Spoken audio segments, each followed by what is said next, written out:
শীতের পড়ন্ত বিকেলে যদি চা বা কফির সাথে মুচমুচে পাকোড়া হয় তাহলে তো সন্ধেটা পুরো জমে যাবে। এর আগের দিনে সর্ষে ফুলের রেসিপিতে অনেকটা তোমাদের ভালোবাসা পেয়েছি, তাই আবারও একটি দারুণ রেসিপি তোমাদের জন্য নিয়ে এসেছি। সর্ষে ফুল তোমরা তো দেখতেই পাচ্ছ, ধুয়ে বেছে পরিষ্কার করে নিতে হবে।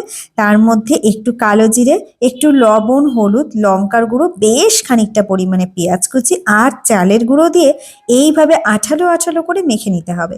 এবারে আর কিচ্ছু না, পাকোড়ার আকারে ছোট ছোট করে তোমরা তোমাদের পছন্দ মতন যে কোনো শেপ দিতে পারো। আমি এখানে একটু চ্যাপ্টা চ্যাপ্টা শেপের ভেজে নিয়েছি। গরম গরম এমন পাকোড়া হলে দুপুরে পাতলা মসুরের ডালের সাথেও কিন্তু যেমন জমে যাবে, সন্ধেবেলা চা বা কফির সাথেও কিন্তু দারুণ জমে যাবে। এবার দেখা যাক কেমন হয়েছে পাকোড়াটা। বাবা খেয়ে দেখো কেমন হয়েছে বলতে হবে। সর্ষে ফুলের বড়া দারুণ।